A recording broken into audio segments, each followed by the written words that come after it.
Welcome to the Lead to Win podcast, the podcast where we explore strategies, mindsets, and stories behind successful leadership and personal development. I'm your host, Bo Bergen. Let's do it.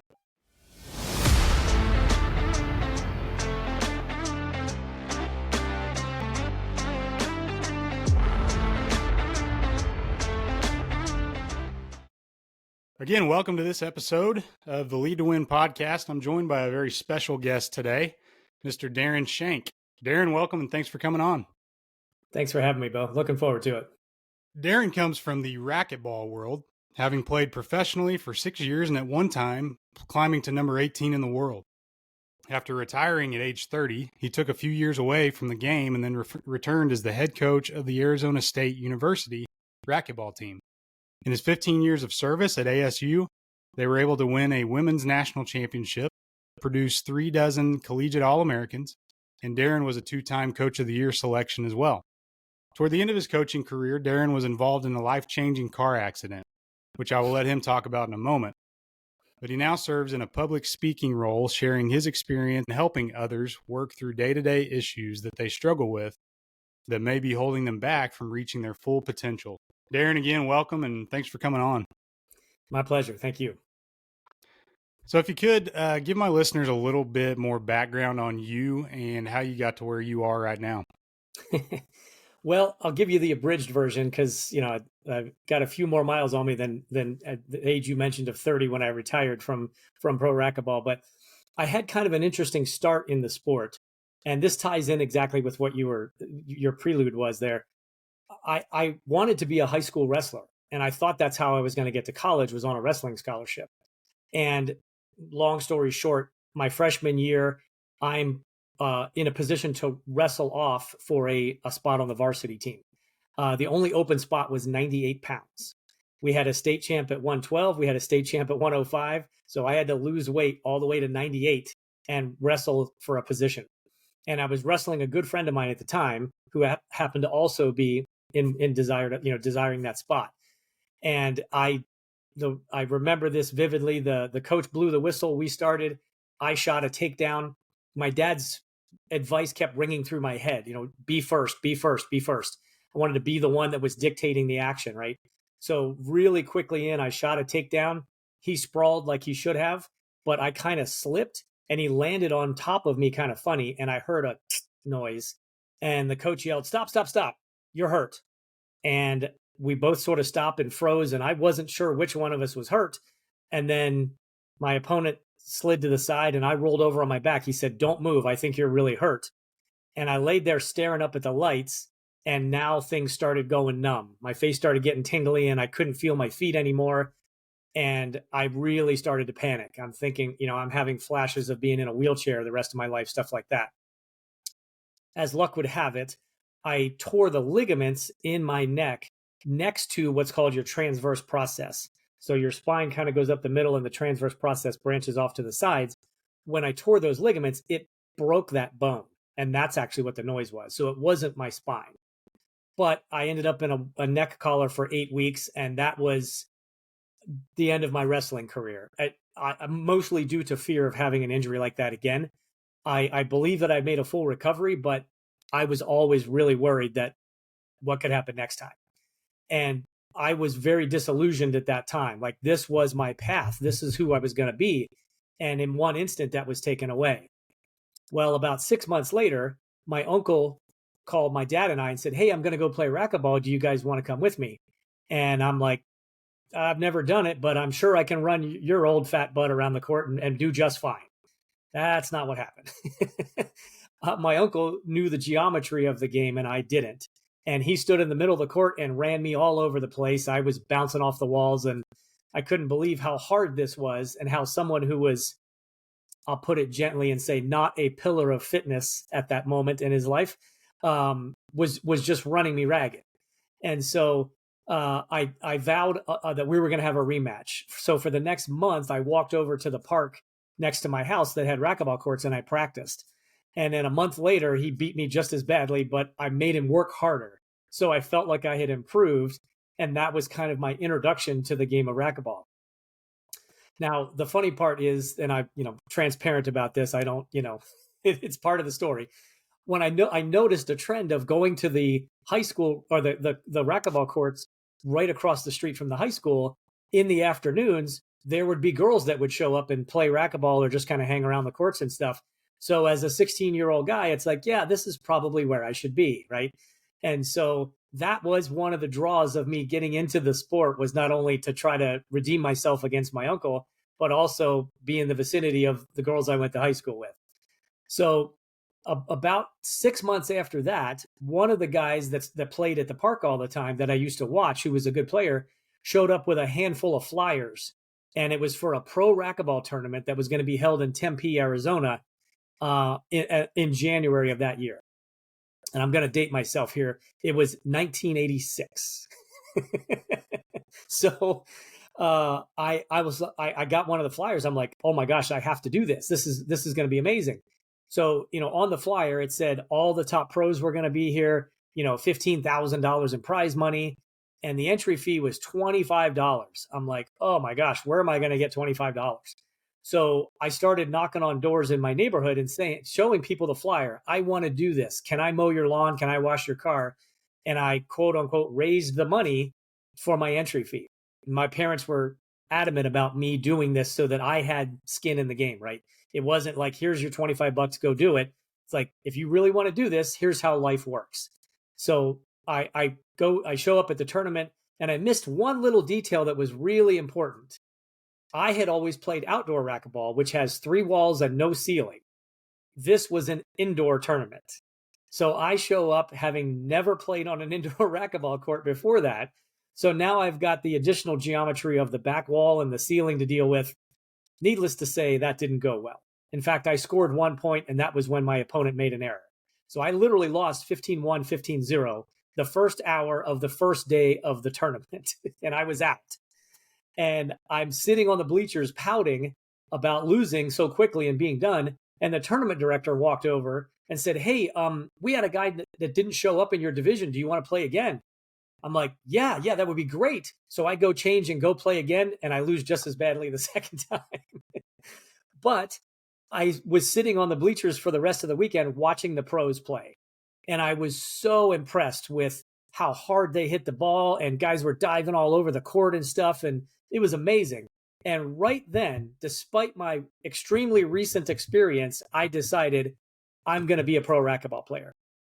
And from 16 to 24, it's all I did.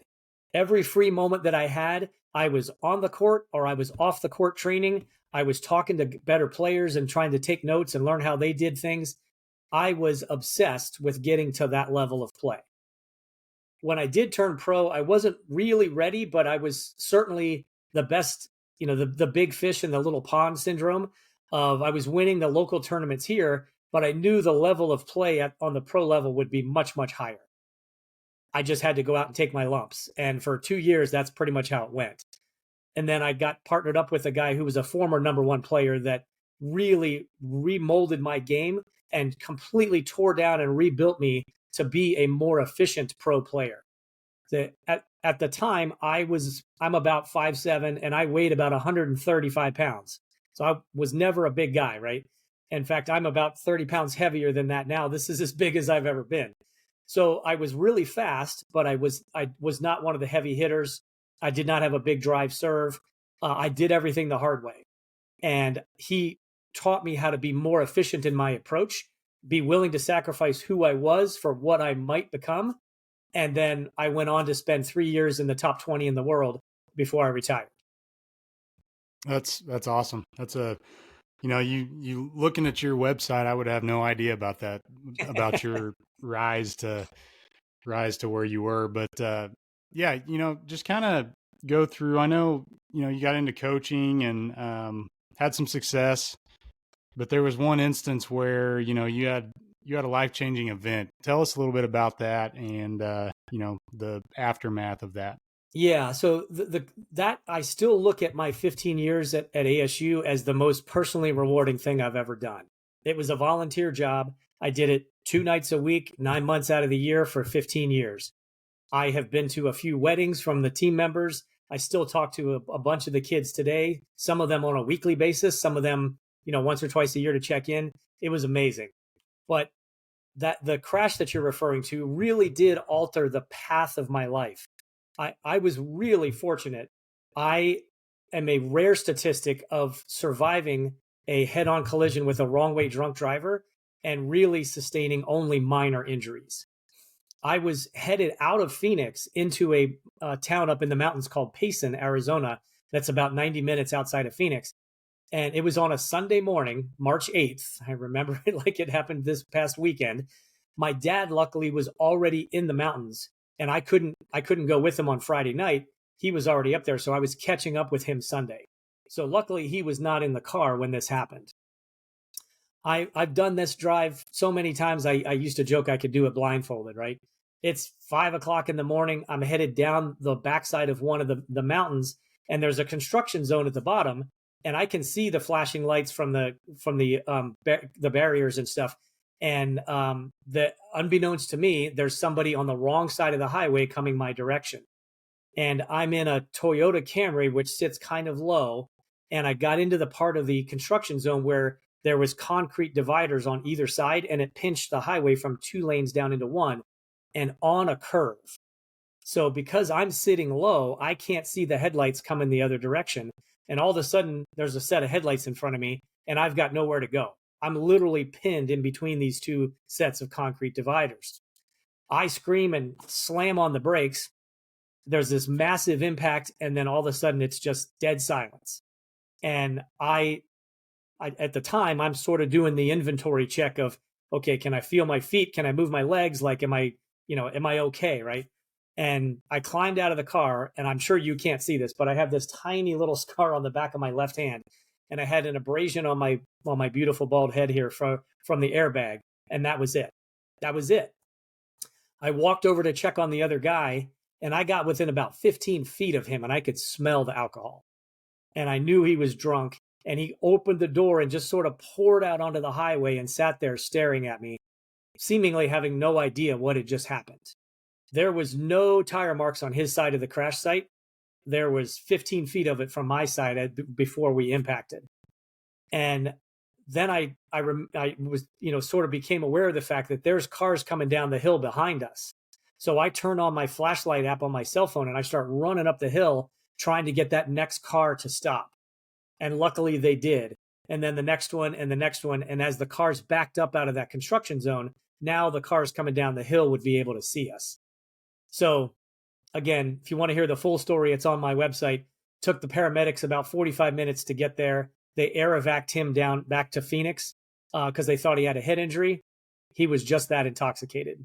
He was 3 times the legal limit, and this was his 3rd DUI offense. And he was driving on a suspended license in his girlfriend's car, which did not have the ignition lock on it, right? So clearly somebody with a problem, and clearly somebody that should not have been behind the wheel. Now, was I in the wrong place at the wrong time? Did I take the hit for that next car who had a young family with 2 young kids in it in a much smaller car than mine? I don't know.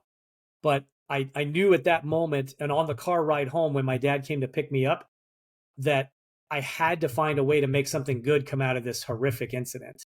And this was 3 weeks before I was taking the team to California for the Intercollegiate Racquetball Championships. And one of the first thoughts that went through my head when that crash happened is, oh my God, I'm going to miss intercollegiates. Like that literally was one of the first thoughts I had. And so luckily I didn't.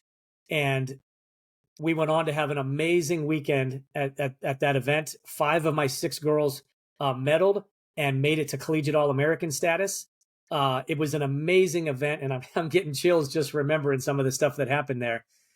But one of the takeaways from that event for me was that I wanted to do even more good on a bigger level. And as much as I enjoyed having a positive impact on that group of 20 to 30 kids every year in the racquetball club, I wanted to try to do that on a larger scale. And that's how I got into doing public speaking. Yeah, that's scary. Question that came to my mind as you were saying that, you went to an event not long after. Yeah. Was that something that you told your players about, or was it something you kept kept to yourself? And how did they react if you told them? Yeah, so it's a good question. It's an insightful question because I did tell them, and I took one picture of my car, and I think at the time I was thinking I might need this for the insurance process, right? I only have one picture from that crash, and I did share that with the students. And again, I told them that, hey, one of my first thoughts was of you guys, not me, right? And would they have done this without me, right? If I had died on the highway that day, would my assistant coach have been able to rally the troops and go have that event? Would everybody have worn black armbands and had a moment of silence at the awards party for me, right? I don't know. And thank God we didn't have to explore that option, right? That I had a much better outcome. So I did tell them that. And I made it clear, look, this event is not about me. Don't do this in my honor, kind of a thing. Like, this is still about you guys, like it always has been. And that was, I try not to play favorites, but that was one of my favorite teams and my favorite experiences that weekend for sure. But Yeah. it also set me down the path of how can I do more? And the team environment is what it is, right? I mean, it's a club level sport, and it was a lot of fun, but I really was trying to find ways to do something on a larger scale. And I happened to get in contact with Mothers Against Drunk Driving, somewhat for my own recovery from this, from a mental and emotional standpoint. And I found out that I could actually be a volunteer speaker where I could share the story of what happened as a victim and hopefully have an impact on what is the definition of a captive audience, right? When you get a DUI, you have to attend a court mandated class. And I would go in as a guest speaker and share my story. Now, when I first started, I wasn't sure my story measured up because so many other volunteers that I met, they lost a loved one, someone was in a wheelchair, like they had life-altering physical injuries. And I climbed out of that car and ran up the hill to prevent that crash from becoming worse from other cars getting involved. So I had a very different experience. But the organization as a whole kept reassuring me that every story has value, every life matters. Your story will be relevant to people. Please don't let that hold you back. Please share your story. So I had not talked to a lot of people about it up until that point. And the first time I stood in front of an audience of about 50 people, I had a couple of I had like a PowerPoint that I used. I had a photo of the car. I had a photo of my dad holding a big trout and me holding a bigger one, but that's another story. And the ASU team and stuff like that. And I could feel the emotions welling up inside of me as I'm finishing this story. And basically, as I got done, I'm like, okay, everybody, thanks. And I started walking faster and faster to the door, and I ran outside and threw up in the bushes. And I just was so overwhelmed with releasing all of that I had stored up for so long, all in one shot. And I apologize to the Hilton in Chandler, Arizona for probably killing one of their bushes out front. But clearly it was very therapeutic and something that I needed to do for myself. And so the next time I told that story, it was a little easier. And the next time it was a little easier. And I still get choked up today telling certain parts of that story. One, when my dad comes to the tow yard to pick me up, and the other when I call my fiance, my girlfriend at the time, who then became my fiance and is now my wife. And she started crying on the phone because I'm a terrible liar, and she knew that this was a lot worse than I was letting on during that phone call when I was headed home much earlier than expected. So that's how I got started. And having people come up to me after those Mothers Against Drunk Driving meetings and saying, hey, man, thank you for sharing this. I'm not going to remember any of the stats and stuff that the class facilitator told me, but when somebody asks, I will remember your story. And that really hit home with me. That was really what I was looking to do. And so I do as much volunteer work for them as I can. And I got the opportunity to be the MC at their annual Walk Like Mad fundraiser event here in Phoenix as well. And then that was the catalyst for me getting into the corporate world and telling that same story, for organizations large and small. Yeah, definitely a story worth hearing and sharing. Thanks. So when someone goes through something like that, it happens to, a wide range of people, and it does. things happen. But when you go through something like that, what would you say would be the biggest mental challenge you faced, either immediately following or even, years after that? Yeah. I I was guilty of doing, I guess it's okay to call it the guy thing, where I settled with the insurance company. I didn't get a lawyer. I handled it myself. I just wanted this whole scenario behind me. So I settled with the insurance company. I took the check and replaced the car because it was totaled.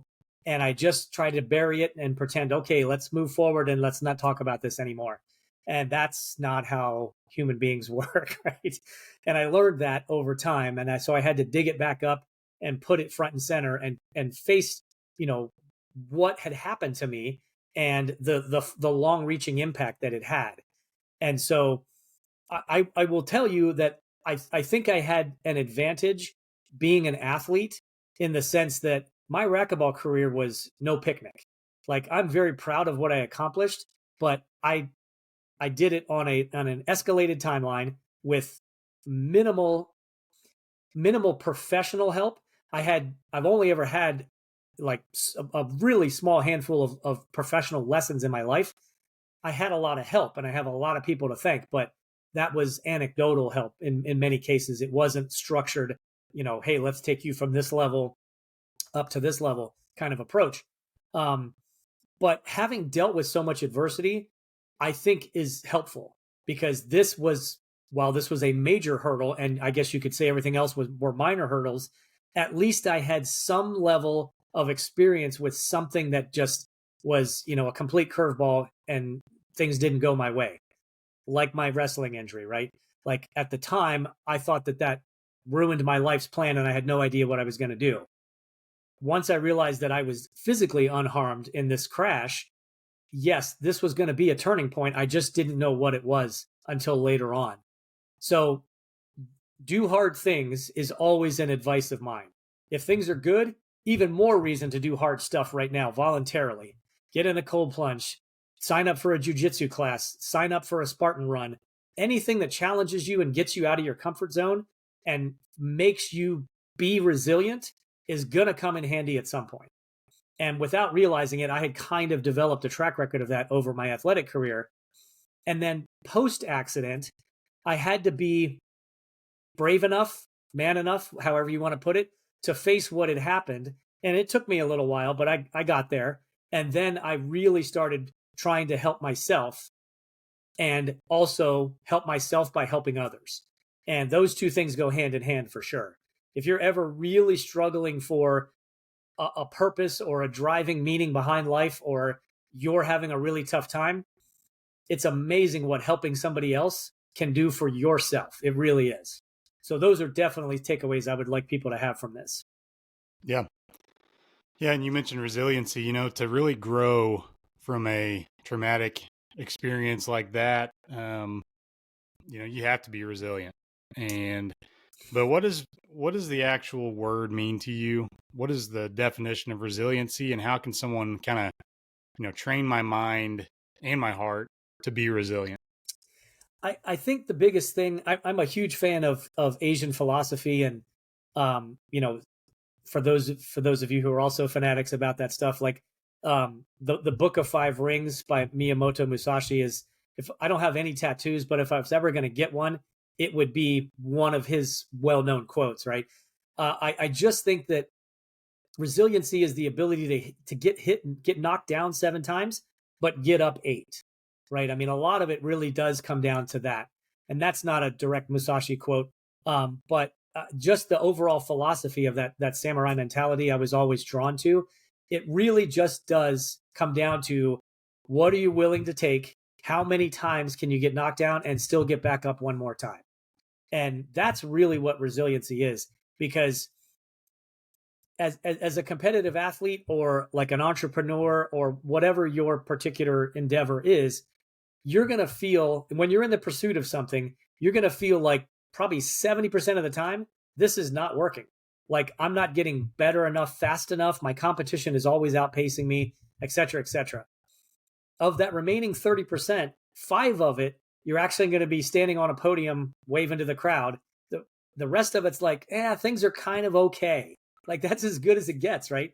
And so having that ability to just make the process worth it, whether it's the process of getting better at a physical skill or a craft like sales, or you're an artist or whatever, or the process of improving as a human being and finding different levels for your own self. If you can fall in love with the process of those things, man, I think that's the secret to a happy life for sure. Yeah. And, moving into that, I've heard the term fall in love with the process, Yeah. trust the process. Yep. In the sports world, which is where I come from, Yeah. that's widely used. And I believe in it. I mean, I just think things like that can sometimes become gimmicky, and, kids Yeah. or athletes can hear that and kind of, immediately shut it off. But I kind of want to unwrap that a little bit. Falling in love with or trusting the process, in general, what does it mean to actually fall in love with the process? Yeah. So I wish I would have been better about this in my own career. So what I didn't realize, and what every athlete needs to understand, is that you have a finite amount of time to be at that level, whatever level that is, whether it's high school athletics, or if you're lucky enough, college, or by the grace of God, you've made it to the professional levels or to the Olympic level or something like that. It is an amazing privilege and something that needs to be looked at in that fashion every single day. And as you know, when you're knee deep in it, it is very hard to step back and look at that overall process and have that attitude of gratitude that you should, right? You're so focused on the next workout, the next meal to fuel my next workout, my next competition, trying to raise money to get to the next tournament or whatever it is. Like, everything is so right in front of you all the time that it's really hard not only to look forward, a year or two into your own process, but to take a hard step to the right and look from the outside in and go, man, look at what you're doing. You are 25 years old, traveling around the country, pursuing the dream you had when you were 16 as your job, as your livelihood.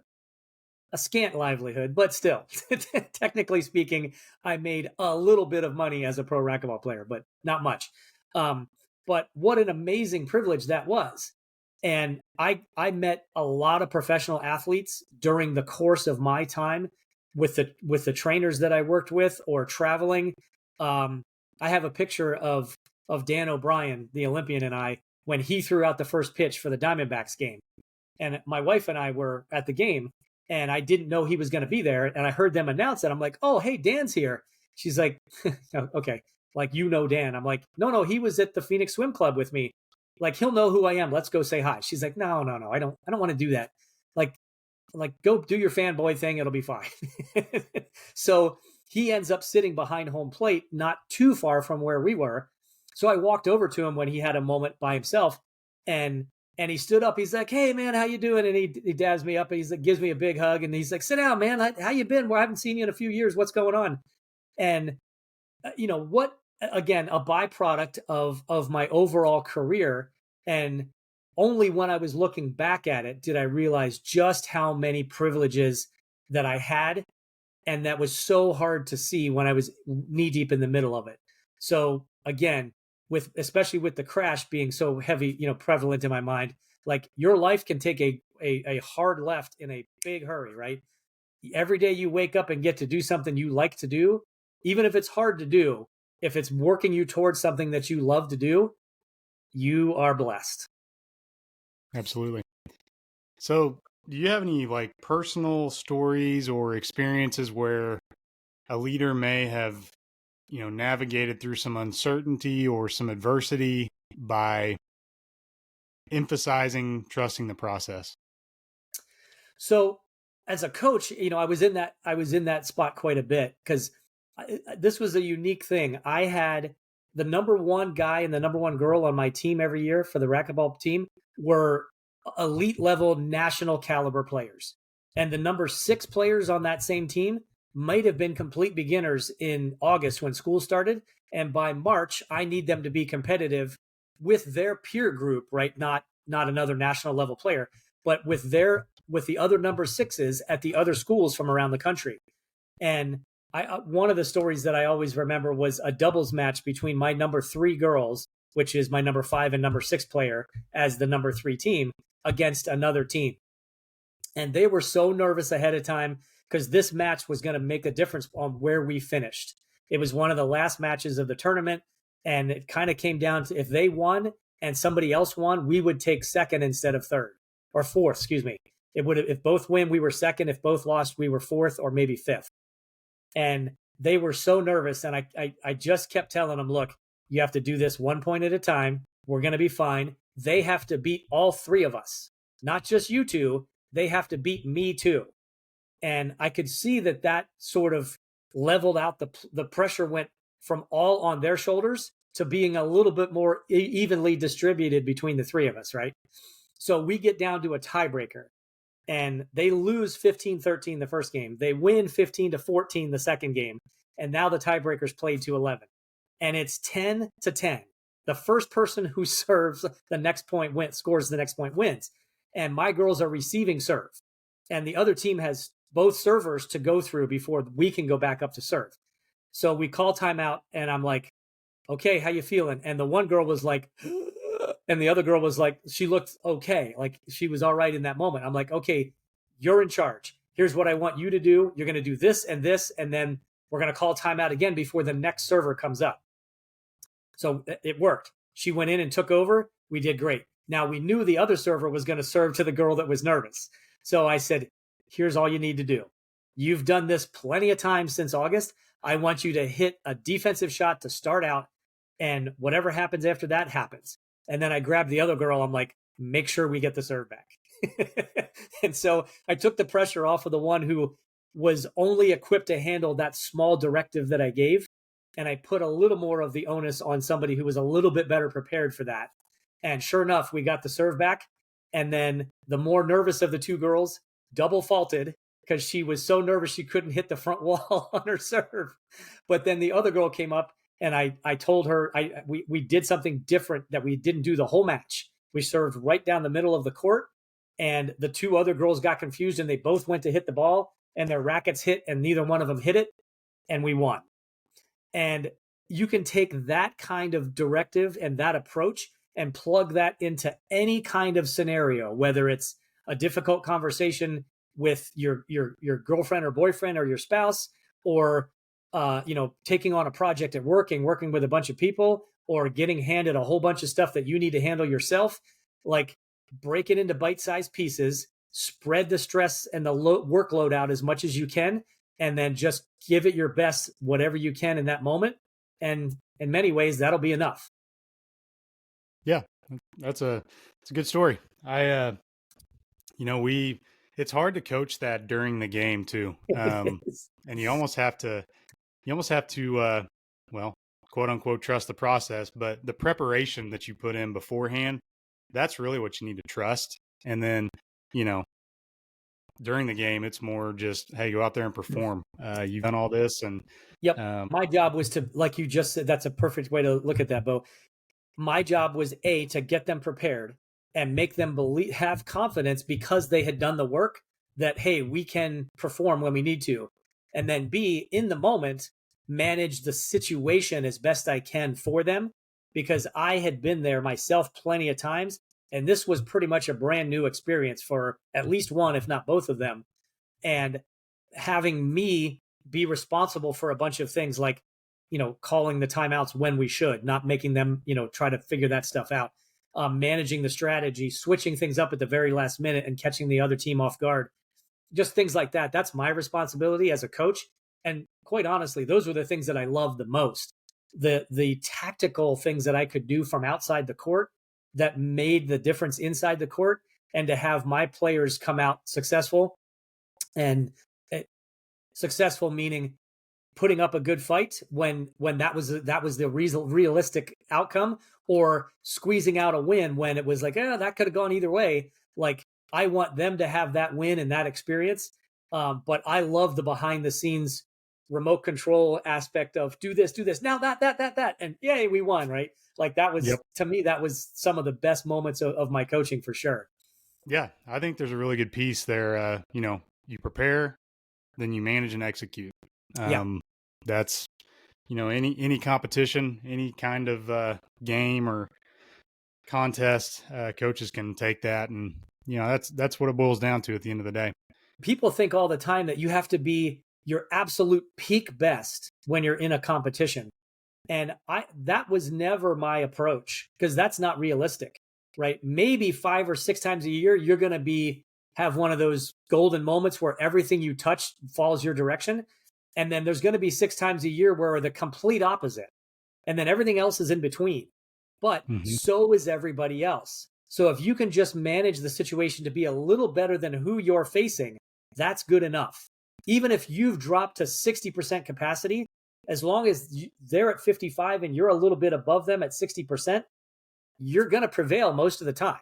But a lot of people don't look at it that way. They think, oh, if I'm not my absolute best, I don't have a chance. And that's not giving your opponent the same amount of credit and opportunity to be nervous and make their own mistakes as well. So in society today is so transactional. It's like, what can I get from this? Or, and I think that, I don't know if that's going away anytime soon. But in such a transactional society nowadays, where people are so concentrated on the results, and they're just focused on what's on the scoreboard. How can a leader guide the people they lead to fall in love with the process rather than what's on the scoreboard or what the results are? But if the results aren't there yet, and basically if I haven't won a championship in something ever, maybe, how as a coach can I keep my team bought in and operating at a high level, performing at a high level without that championship being there? Yeah, for me, it was all about my own career was all about maximizing my own potential. Like most of my peers when I played on the Pro Tour started at around anywhere between age 6 and 8. And I know one of the number one guys during my time on the Pro Tour, he took lessons from the former number one pro 3 days a week from the time he was 8 years old. And he won every junior national championship there was to win in the sport, and then turned pro and had very similar results at that level too, right? That was not my story. As I told you, I had my auspicious start with losing badly right away, twice in the same division, the only person that did that at that tournament, and then just deciding, hey, this is what I'm going to do. And I took tons and tons of losses along the way and maybe moved up a little quicker in competition than I should have. But back to your specific question, it's really about maximizing your own potential. Because if you're in an individual sport like racquetball, whether you're number one on the team and number 6, if you win, you get a medal put around your neck. Yes, your points count towards the team points as well, but it's really what you can go out there and do. And so I've always had that approach with all of my players, because there's been times where I've partnered my number 1 player on a doubles team with the number 6 player. Complete mismatch of talent and experience and things like that. But some of it was, okay, this year we're not going to be terribly competitive. So this will be an amazing experience and a great building platform for next year when both of these players are back on the team. And next year's competition, we can go out and think we're going to be a little more competitive and do things differently. So the goals for each of those individuals was very different. And so whether you're a part of a 5-person or 9-person or whatever team, and you're truly part of the process for everybody, or if you're in an individual sport, I still think it should be all about maximizing your own potential and your own abilities, because everybody's different. We all start from a different place. Many times we have a different end goal in mind. Some people are hell-bent on making the pro level. Some people, if they got a partial college scholarship to go play a sport at that level too, that would be a huge win in their life, right? So all of those things have to be factored in. And it really does come down to maximizing your ability, your potential, and doing the work to put yourself in the spot to get whatever results may be possible. And so that works at any level, whether it's at the very upper echelon for athletes, or it's somebody that dabbles with something in high school and may or may not ever play at the level beyond that. Yeah. So on the other end of that, maybe I'm a coach that has got it figured out, quote unquote. Um, my teams have been very successful. We've won a bunch of championships. How do I make sure that I'm guiding my team to not lose that love for the process that it took to get there in the first place? I have a love-hate relationship with Nick Saban. I being and now that he's retired, I'm sure I will have much more appreciation for him because there was a lot of things he didn't get credit for that he really should have. And I think that one of the ways to look at it is that he said is that, look, that was yesterday. Like everybody's coming for you. Like having success means that you have a target on your back now.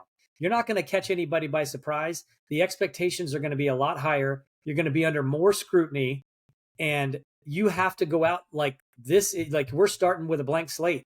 We don't know anything about ourselves yet until we go out next season and play that first game and start proving once again that we are one of the best teams in the country.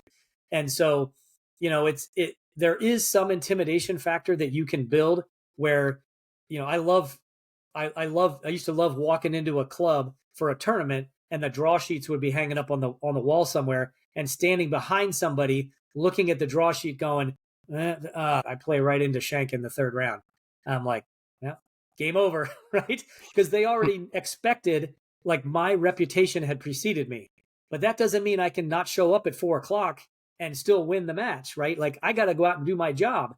In fact, sometimes when somebody feels like they don't have anything to lose, that makes them even more of a dangerous opponent, right? Because they're as free and loose as they can be. And now I'm the one with the pressure on me, even though I expect that I should win. And everybody else expects that I should win. That sometimes is hard to deal with too. So you start with a blank slate every tournament or every season, whatever it is, and go out and reprove to everybody that you still are who you were last year, or you've gotten even better and you're even more formidable to deal with. I think that's just the main thing. You can't believe your own hype and your own social media followers and all that stuff. It's like, nope, we're starting at ground zero every season we go out there. Yeah, that's good advice. So looking at this from another angle, let's say I work in maybe an organization that has, we've got a proven strategy for success. We've got a system in place.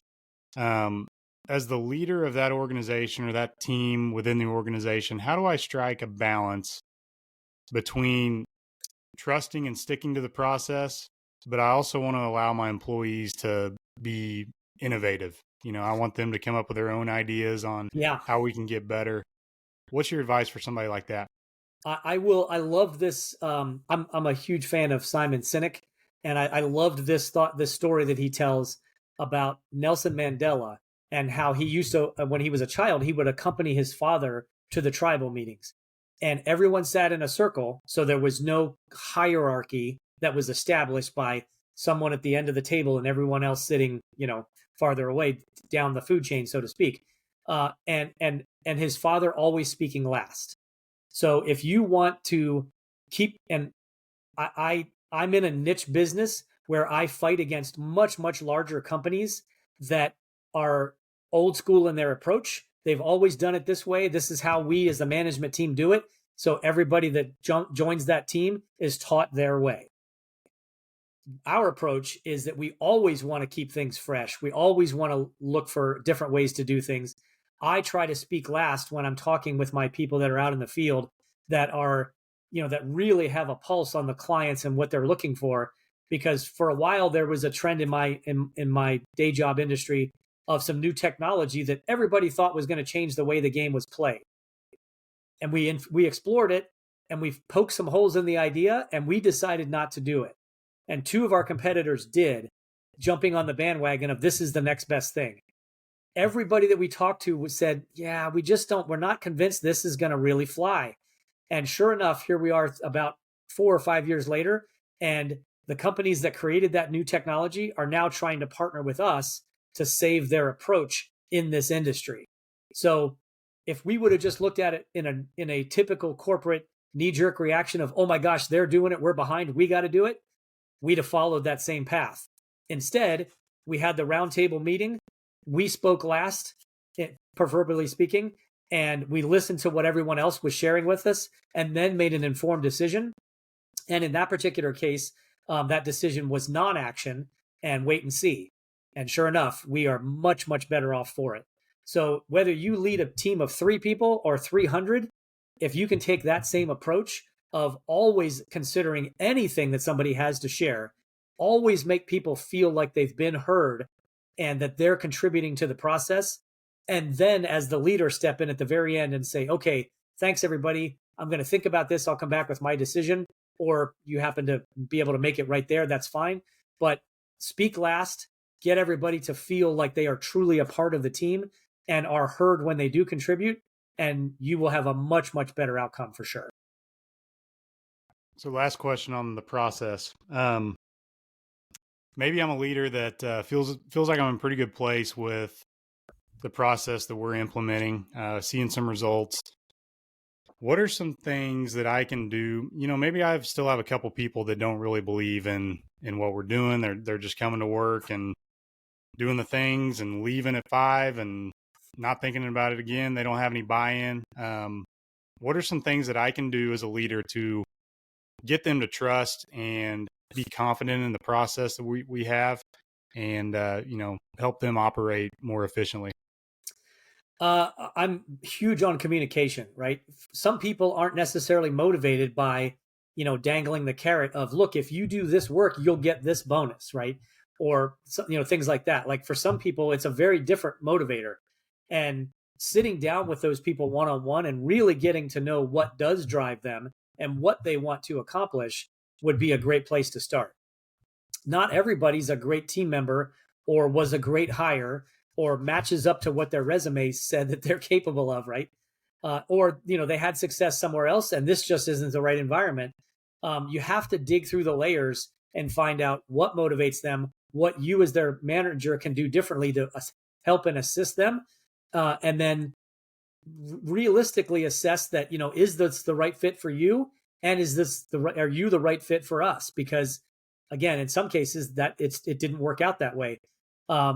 It's never fun being let go from a job or having to fire somebody, but it's like getting, pulling off a Band-Aid. Like you do it quick and the pain's initial and then it's over with. That person goes on to find a better opportunity for themselves, and you can replace what might be a weak link on the team with somebody who's going to be a better fit. So I'm all about empathy and sympathy and communication, but it's also a business. And at some point you have to draw a line and say, look, if the answer is that you are partying all weekend long and that's why you're late every Monday morning, I'm sorry, but that doesn't fly here. Like you're coming in hungover, showing up at 10 o'clock on Monday and missing our manager's meeting or a meeting you were supposed to attend. Like that's not acceptable. But if the answer is, hey, my dad's sick, he just moved in with me at home, I'm still trying to get things squared away with my life again. I'm sorry. I know I've lost a few accounts and I haven't closed some deals, but this is temporary and I'll get past it. Like without asking the question, you'll never know what the driving reason behind a slump in somebody's performance could be. So by all means, ask the questions. Yeah. So I want to talk a little bit about what you do on a day-to-day basis. And I noticed self-optimization is something that you're passionate about. And according to your website, you offer that service, and through group coaching or individual one-on-one coaching. Tell me a little bit about self-optimization and why it's important for people to consider. Yeah, thanks. I've done it myself, since I was 12 years old, since it was planted in my head that, hey, if you start working now to be a high school wrestler, this is probably how you can get to college.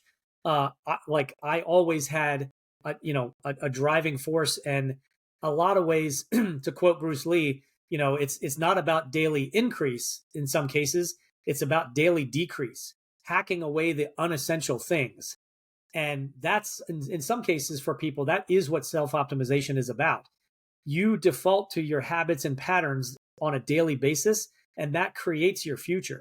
So if you should get up and run at 7 o'clock in the morning before you start work, but you hit the snooze 3 times and now you're too late to do it, a year from now, you're going to be in exactly the same spot, or you have continued to slide backwards, versus if you actually got up even 3 days a week, got up when the alarm went off, went out and did your run, and then you came back, got a shower, and started your day.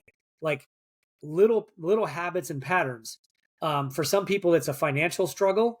For some people, it's it's lack of pattern recognition of, yeah, every weekend I'm in 4 fantasy football leagues, and I go to Buffalo Wild Wings, and I sit there and I'm keeping track of everything. But my house is a mess, and my girlfriend's always mad at me because I don't spend enough time with her. And now that's affecting me at work. Like, okay, wait a minute. Let's backtrack all those things you just said. This one habit that you have is the catalyst for a whole bunch of things not aligning the way you want. And it's funny how running somebody else's life is so much easier, right? Like it sounds cliche to say that, but when you're an outside observer, some of those things look so obvious when you're peeking in the window instead of the one that's actually in the middle of that stuff, right? So if you want somebody to come in and look at your company's P&L sheet and tell you where you're losing money, I'm not the guy. But if you want somebody that can help you really polish and hone your patterns and plug in better things to do on a daily basis, on a weekly basis, on a monthly basis, about getting better and leveling up on a consistent timeline, that's the things that I do. Because I've done that for myself my whole life and have helped a lot of other people do it already. And so I always look forward to the opportunity to help someone else maximize their own abilities. Yeah. And given your background in coaching, how have you been able to use some of the concepts or skills or systems that you used in sports to help people in all walks of life? Yeah, it's funny that the kids that were the best players on the team, in most cases, were also the hardest workers.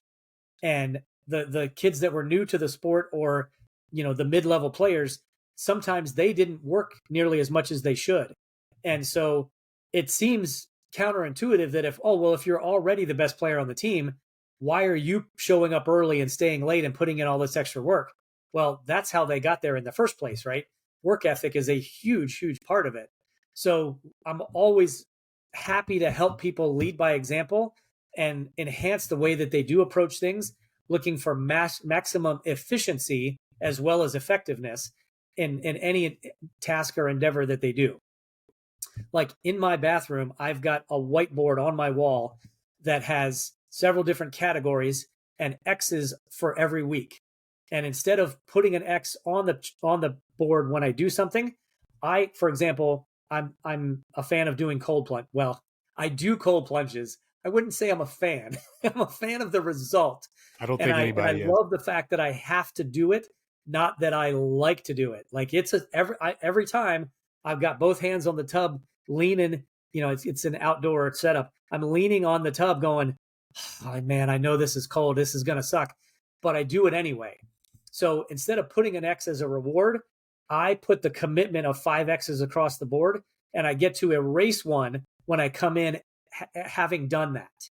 And so just different approaches like that I have found through the years that are better at keeping people, on task and goal oriented, and just kind of looking at things from a different perspective instead of just, yeah, hey, write down your goals and wake up and, say your mantra and drink your kale juice and that kind of stuff. Like, let's really individualize this. Let's look at what you do and where you want to go and reverse engineer that on how we can get there. Yeah. So one last question. Well, two questions, but one of them's a big one. I always ask this to my guests on here because I'm just curious and what everybody's philosophies are. But at the end of the day, what do you want to be remembered by, and what do you want your legacy to be? It's a great question, Bo. If it ended on the highway that day, I can honestly tell you that I would have been proud with my body of work. And what I would have been remembered for was having been a fiery competitor who punched above his weight, so to speak. I got more out of my physical capabilities than a lot of people ever expected, right? And then as a coach, that I was still a very fierce competitor, but I was also a very empathetic and caring person who helped people achieve things that maybe they thought they couldn't ever do. Now, because I've been granted a lot more time here, I want to take that same thought process and expand it to as many people as possible. So what I want to be remembered for is to helping as many people as possible shorten their own learning curves and maximize their own life path, whatever that may be. Good answer. That's a different perspective than a lot of people, because as you said, that could have very well ended that night. And it's refreshing to hear stories like yours and the resiliency involved. And I think my listeners are really going to enjoy this episode. And thank you. I really appreciate you coming on today. And I look forward to following. One last question: where can my listeners go to find you and your work? So thank you for the opportunity to share that. So my website is darrinschenck.com. And I'm looking for an intern. I'm doing some talks coming up at Arizona State University in the next 2 months. And the second to last slide for each talk is, hey, you want to be my intern? Because I could use some help on my social media. My most active place is LinkedIn. And I actually have 2 LinkedIn accounts. One is Day Job Me that I've had forever. So it's just Darrin Schenck. The other one is Coach Darren, and that is dedicated to my speaking and coaching persona. But I'm making it a big push in 2024 to have a much better and cohesive social media presence. But I do need help with that, and I'm going to be scratching that or checking that box here pretty soon, because I'm talking to the right target audience, right? I mean, the college age kids, all of them have grown up with that technology, but many of them are pursuing some sort of marketing or communications degrees in the classes that I'm speaking to. And so they're going to be helping me, but I'm also going to give them some real world experience. And so I hope that's a really successful partnership. So for now, the website or LinkedIn are the best 2 places to find me. Awesome. Well, Darren, again, I really appreciate you coming on, sharing your story, providing some insight on leadership, and I look forward to following you from here on out. Thanks, Bill. My pleasure. Appreciate it. Thanks for listening to this episode of the Lead to Win podcast. If you're listening this week, make sure to drop a rating on whatever app you're listening on. I'd love to hear from listeners and make this podcast even more relevant to you. Also, make sure to follow the Lead to Win podcast on social media. We're on Facebook, X, Instagram, YouTube, and TikTok. Give us a follow and feel free to share the content. Again, thanks for listening this week. I'm your host, Bo Bergen. See you next Tuesday.